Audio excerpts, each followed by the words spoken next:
Hi students, आज हम BA part second का सेकंड पेपर भारतीय राज्य व्यवस्था के अंदर गांधी युग और असहयोग आंदोलन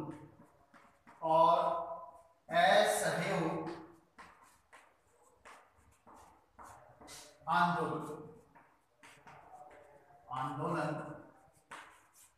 के बारे में हम अध्ययन करेंगे। देखो 1885 से लेकर 1947 तक भारतीय राजनीति में या भारतीय स्वतंत्रता में के अंतर्गत तीन दौर आए थे। पहला दौर था जो मैंने बताया था 1885 से 1905 तक का दौर था। दूसरा दौर था 1906 से लेकर 1919 तक का दौर था और तीसरा दौर था 1920 से लेकर 1947 तक। ये तीन दौर भारतीय राजनीति में भारतीय स्वतंत्रता संग्राम में अहम योगदान रखते हैं तथा इसी दौरान भारतीय राजनीति के अंतर्गत कई परिवर्तन हुए थे। अब बात आती है गांधी युग की कि गांधी युग प्रारंभ हुआ तो गांधी युग 1920 से प्रारंभ हुआ था और 1947 तक इसको गांधी युग को या स्वतंत्रता आंदोलन के रूप में से कहते हैं।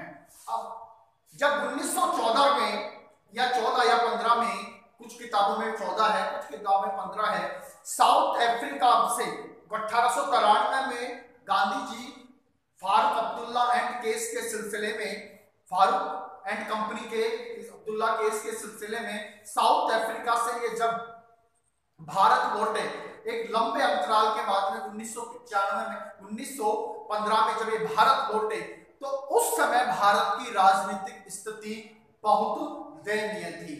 अर्थात गोखले का देहांत हो चुका था, बाल गंगाधर रुग्ण अवस्था में चल रहे थे तथा भारतीय राजनीति में कई परिवर्तन के दौर गुजर रहे थे। ऐसी स्थिति में जो स्वतंत्रता आंदोलन की कमान है वह महात्मा गांधी के द्वारा संभाली गई, महात्मा गांधी के हाथों में अपने आप आ गई। शुरू में गांधी जी असहयोगी नहीं थे, ब्रिटिश शासन के वे सहयोगी थे, जिसके कारण ब्रिटिश शासन ने उन्हें केसर ए हिंद की उपाधि दी थी। केसर ए हिंद की उपाधि से उनको नवाजा गया था, ये उपाधि दी गई थी। लेकिन ऐसी घटनाएं हुई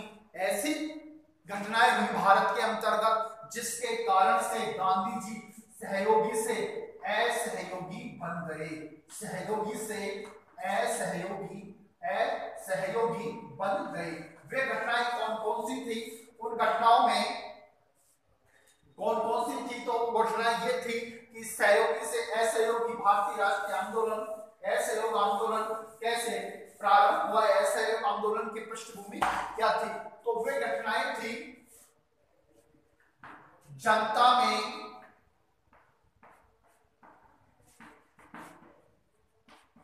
घोर निराशा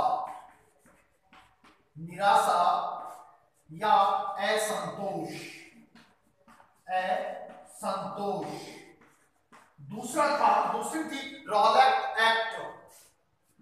दूसरी थी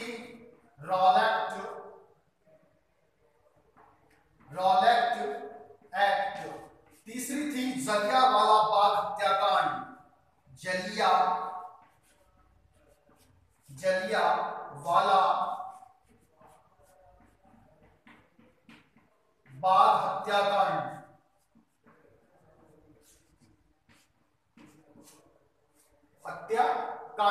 तीसरा थी हंटर कमेटी की रिपोर्ट, हंटर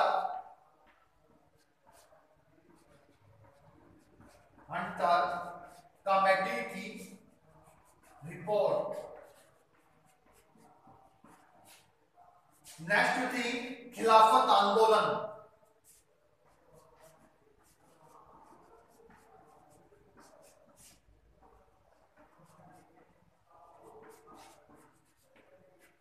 ये जिससे गांधी जी को सहयोगी से असहयोगी बना दिया गया था, गांधी जी को असहयोगी से असहयोगी बना दिया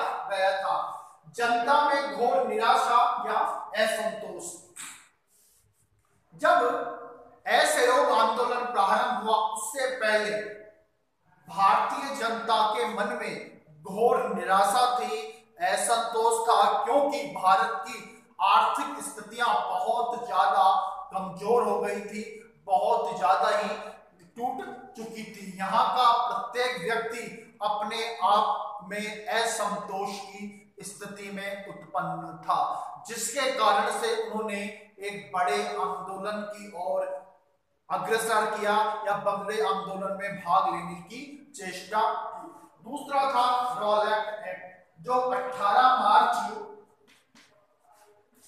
1919 को पारित किया गया था।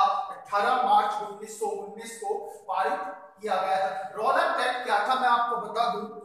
अंग्रेजी दमनकारी नीतियों के द्वारा या अंग्रेजों के द्वारा भारतीयों के ऊपर यह एक कानून बनाया गया था, जिस कानून के तहत किसी भी भारतीय व्यक्ति को बिना किसी मुकदमे के, बिना किसी केस दर्ज किए उसे नजरबंद कर दिया जाता था या उसे जेल में डाल दिया जाता था।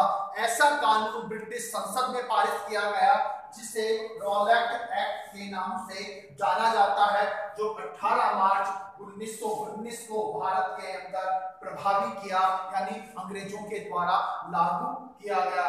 यह भी एक भारतीय जनता के अंतर्गत बहुत बड़ा असंतोष का कारण था। इस कानून को पंडित नेहरू के द्वारा एक काला कानून के नाम से संबोधित किया गया था मोतीलाल नेहरू ने। नेक्स्ट, जलियांवाला बाग हत्याकांड। इस हत्याकांड ने पूरे भारतीय में एक भूचाल की स्थिति उत्पन्न कर दी थी। एक भूचाल दिया था भारतीयों के अंतर्गत, क्योंकि निहत्तों पर जब अमृतसर के जलियांवाला बाग में हजारों की तादाद में लोग मीटिंग कर रहे थे या स्वतंत्रता सेनानी संबोधित कर रहे थे अपनी मांगों को लेकर, उसी समय ब्रिटिश पुलिस अफसर जनरल डायर ने बिना किसी आदेश के या बिना किसी सूचना के उन निहत्तों पर अंधाधुंध गोलियां चलाई दी थी, जिसके में हजारों की तादाद में औरतें, बच्चे और बूढ़े बड़े ये मारे गए थे। यह हत्याकांड 13 अप्रैल 1919 में अमृतसर में हुआ था। अमृतसर में हुआ था, जिसमें हजारों की तादाद में लोग मारे गए। अब आती है हंटर कमेटी की रिपोर्ट। इस हत्याकांड के बाद में ब्रिटिश हुकूमत ने एक कमेटी की स्थापना की। इस कमेटी की जांच करने की स्थापना की, जो जलियांवाला बाग हत्याकांड की जिसने जांच की, जिसमें जांच में यह सामने आया कि जो जनरल डायर को एक दोषी ठहराया जाना था, उसे ब्रिटिश शासन द्वारा उसे सम्मान दिया गया, ब्रिटिश का सर्वोच्च सम्मान दिया गया और उसे ब्रिटिश शासन का भक्षक ने बताकर उसे रक्षक बताया गया। यह भी एक असंतोष का कारण था। हंटर कमेटी ने पूरे जनरल डायर का पूरा ही पक्ष लिया था। नेक्स्ट, खिलाफत आंदोलन। टर्की के सुल्तान के द्वारा जब अंग्रेजों के द्वारा अत्यधिक कर की व्यवस्था स्थापित कर दी थी, धर्म, जिसको खिलाफत का मतलब धर्म गुरु, जिसके कारण अत्यधिक कर की स्थापना कर दी थी, तब वहां के मौलाओं ने या धर्म शिष्यों ने एक आंदोलन स्थापित किया था, जिसे खिलाफत आंदोलन के नाम से जाना जाता है या खिलाफत आंदोलन के नाम से संबोधित किया जाता है। इस प्रकार से असहयोग आंदोलन के ये 5 फैक्टर इंपॉर्टेंट रहे, जो गांधी युग को शुरुआत करने में अहम भूमिका निभाते हैं। जनता में घोर निराशा और असंतोष की स्थिति थी। रॉलेट एक्ट भारत 18 मार्च 1919 में पारित किया गया था। जलियांवाला बाग हत्याकांड हुआ था 13 अप्रैल 1919 को अमृतसर में। हंटर कमेटी की रिपोर्ट आई और खिलाफत आंदोलन, इन सभी ने गांधी जी को सहयोगी से असहयोगी की ओर अग्रसर कर दिया था। असहयोगी के रूप में उन्हें सहयोगी से असहयोगी बना दिया था। अब बात आती है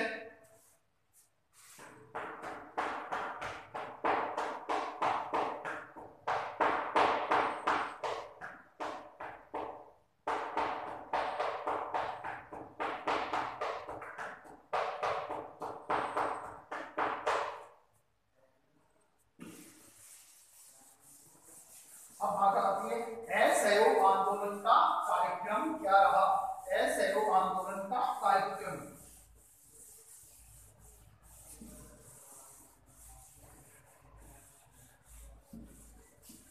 असहयोग आंदोलन का कार्यक्रम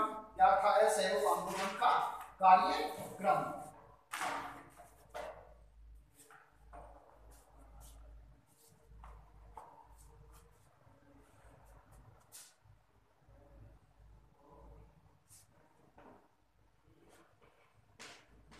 असहयोग आंदोलन का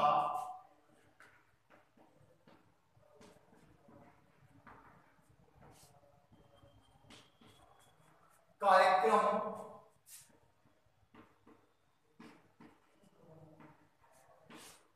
और प्रगति।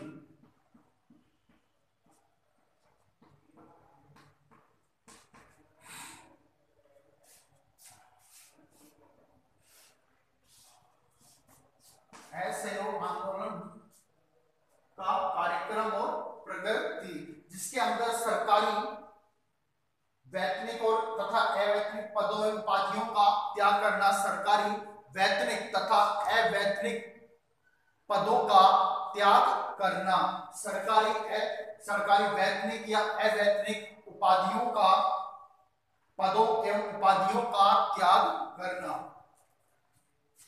सरकारी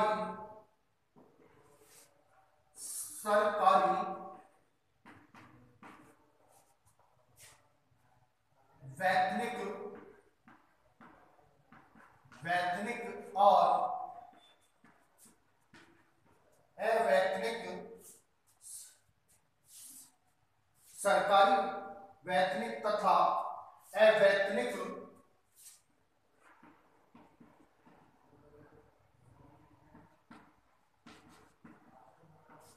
पदों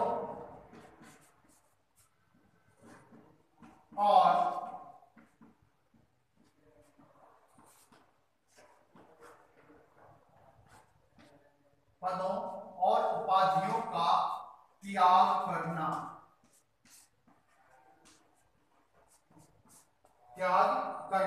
सरकारी और अर्ध सरकारी स्कूलों और कॉलेजों का बहिष्कार, सरकारी और अर्ध सरकारी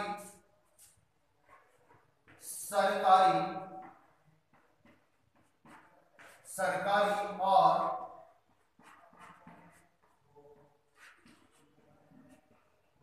अर्ध सरकारी कॉलेजों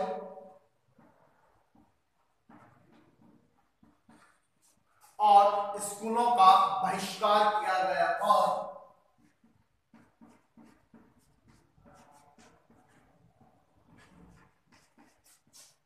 स्कूलों का बहिष्कार, विदेशी सामानों का 1919 के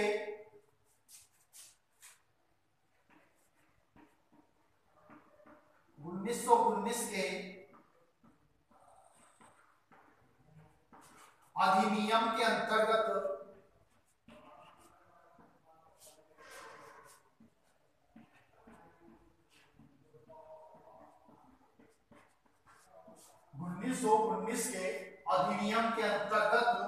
होने वाले चुनावों का बहिष्कार,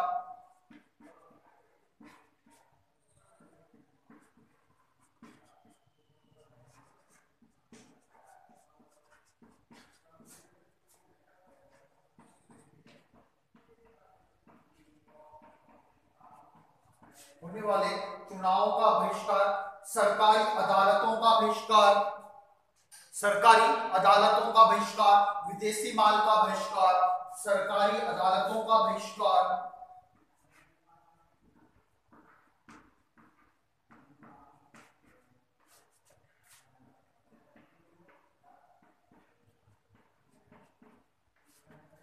अदालतों का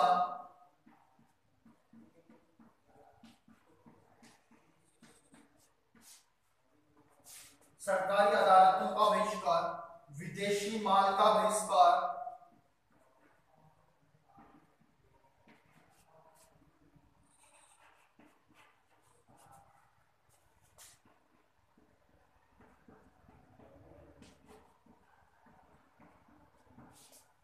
विदेशी माल का बहिष्कार, सरकारी और अर्धसरकारी उत्सवों और समारोह में उपस्थित न होना, सरकारी और अर्धसरकारी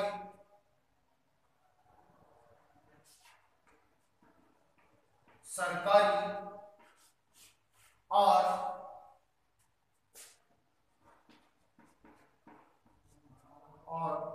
अर्धसरकारी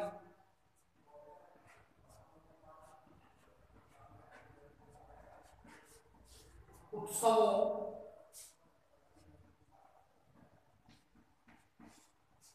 और कार्यक्रमों में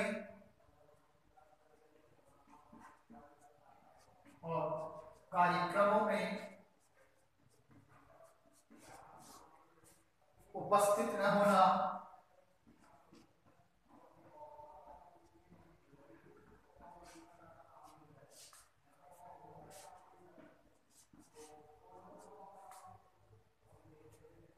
ये असहयोग आंदोलन का कार्यक्रम और प्रगति थी। सरकारी, वैतनिक और अवैतनिक पदों और उपाधियों का त्याग किया गया था, अर्थात भारतीय नागरिक किसी भी सरकारी, वैतनिक हो या अवैतनिक पदों का और उपाधियों का बहिष्कार करेंगे, अर्थात उनका त्याग करेंगे। नेक्स्ट था सरकारी और अर्ध सरकारी कॉलेजों और स्कूलों का त्याग करेंगे, यानी बहिष्कार करेंगे। 1919 के अधिनियम के अंतर्गत होने वाले चुनावों का बहिष्कार किया जाएगा। जज शासन प्रणाली के अंतर्गत था 1919 अधिनियम।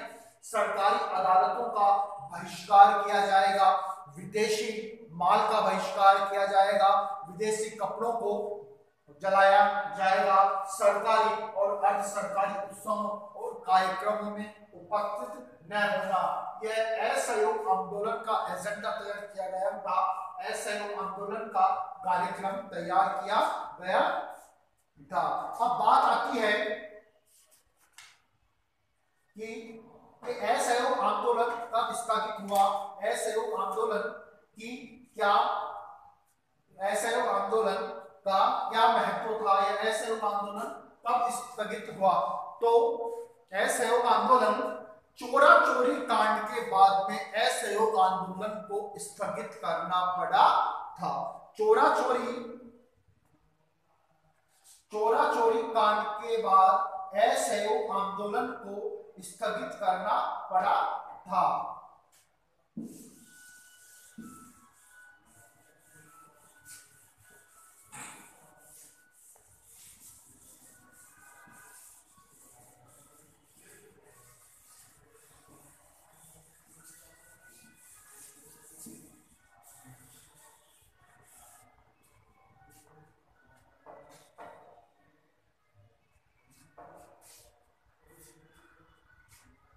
जब 1920 में असहयोग आंदोलन चला या गांधी जी के द्वारा असहयोग आंदोलन प्रारंभ किया, तो उसके 2 साल बाद ही 1922 में 5 फरवरी 1922 में उत्तर प्रदेश के गोरखपुर जिले के चोरा चोरी नामक स्थान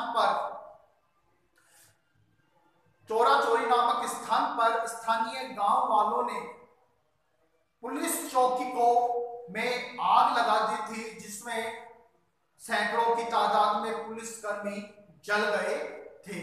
इस घटना से दुखित होकर महात्मा गांधी ने असहयोग आंदोलन को स्थगित कर दिया था। असहयोग आंदोलन स्थगित हो गया था।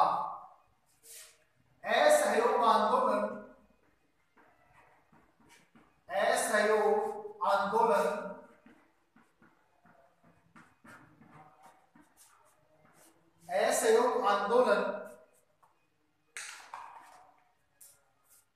चोरा चोरी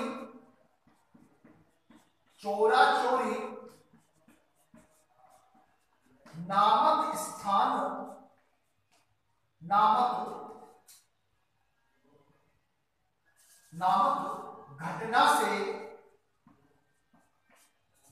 घटना से स्थगित करना पड़ा था।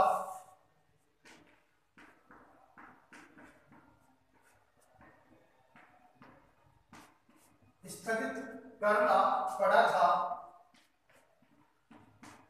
जो 5 फरवरी 1922 को 1922 को उत्तर प्रदेश के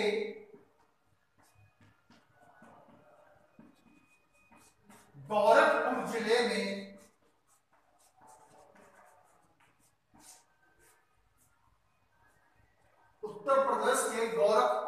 जिले में चोरा चोरी नामक स्थान पर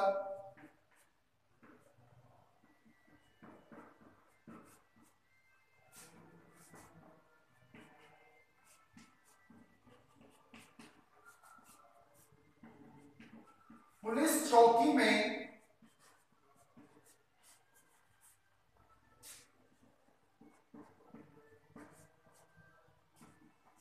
स्थानीय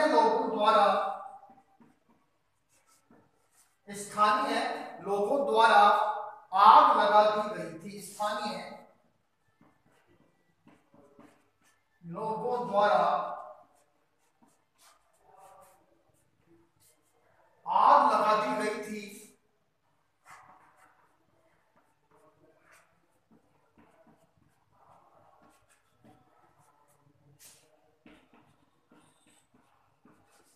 जिसके कारण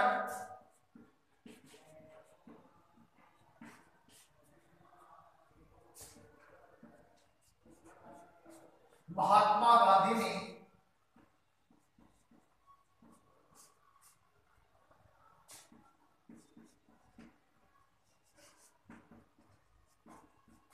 असहयोग आंदोलन को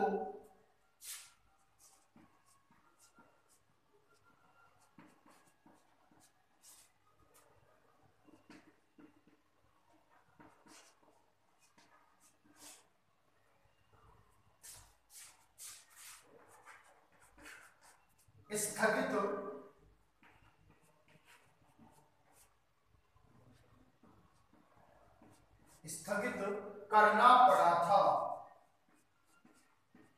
अर्थात असहयोग आंदोलन चोरा चोरी नामक घटना से स्थगित करना पड़ा। असहयोग आंदोलन चोरा चोरी नामक घटना से स्थगित करना पड़ा, जो 5 फरवरी 1922 से उत्तर प्रदेश के गोरखपुर चोरा चोरी नामक स्थान पर पुलिस चौकी में स्थानीय लोगों द्वारा आग लगा दी गई थी, जिसके कारण महात्मा गांधी ने असहयोग आंदोलन को स्थगित करना पड़ा था।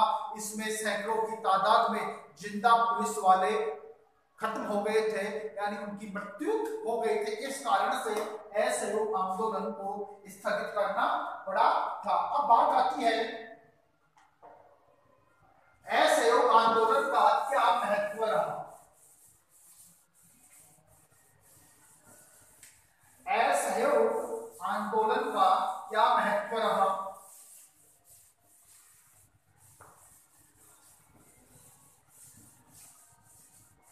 असहयोग आंदोलन का क्या महत्व रहा।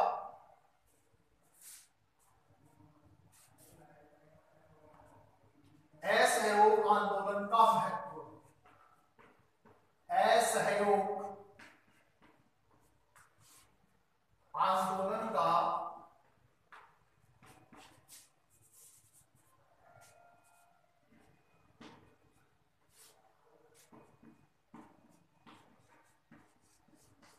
असहयोग आंदोलन का महत्व,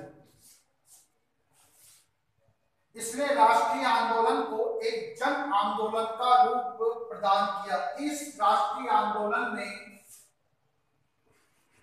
असहयोग आंदोलन ने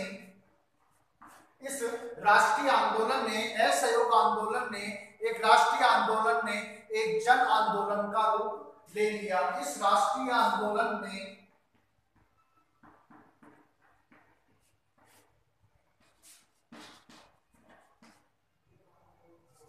एक जन आंदोलन का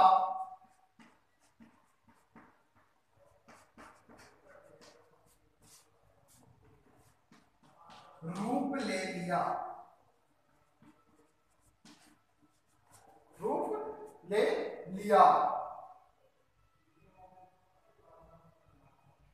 इस आंदोलन के द्वारा साधारण जनता को निर्भीकता, इस आंदोलन के द्वारा जो जनता थी उनमें डर खत्म हो गया, यानी उनमें निर्भीकता आ गई। इस आंदोलन के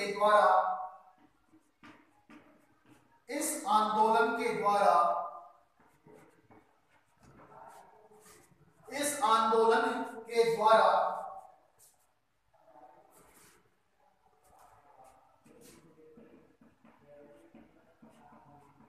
साधारण जनता में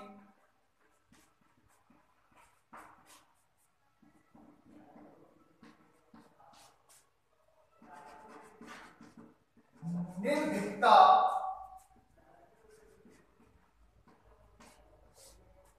आ गई,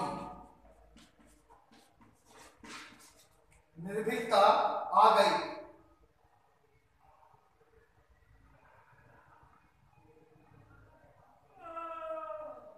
इस आंदोलन का एक सफल यह भी रहा कि इस आंदोलन, जब ये आंदोलन चल रहा था उस समय ब्रिटिश सरकार ने भारतीय जनता की सहायता की थी। जब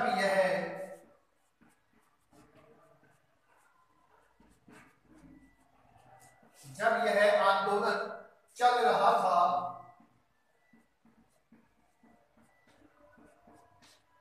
तो उस समय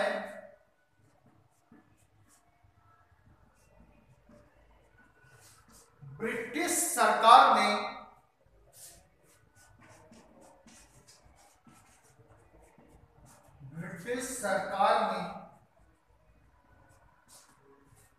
भारतीय जनता की, ब्रिटिश सरकार ने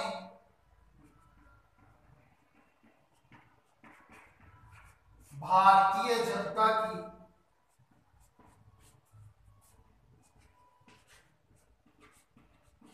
सेवा की थी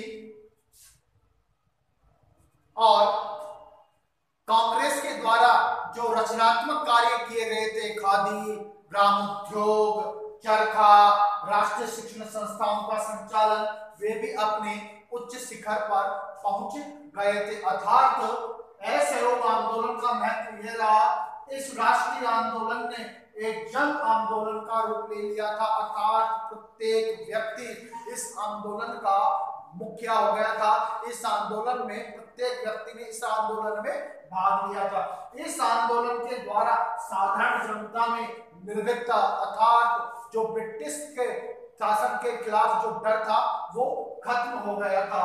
जब यह आंदोलन चल रहा था तो उस समय ब्रिटिश शासन ने भारतीय जनता की सेवा की, अर्थात उनकी सहायता की थी। अर्थात असहयोग आंदोलन एक राष्ट्रीय आंदोलन न रहकर जन जन व्यक्ति का आंदोलन हो गया था, जिसमें महात्मा गांधी के द्वारा महत्वपूर्ण भूमिका निभाई थी।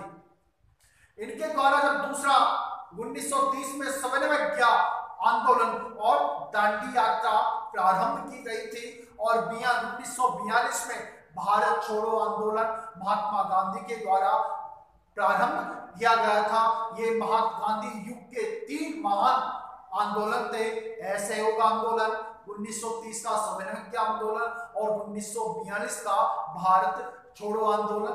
यह गांधी युग के 3 बड़े आंदोलन के रूप में इनको देखा जाता है। आज के लिए इतना ही। असहयोग आंदोलन है।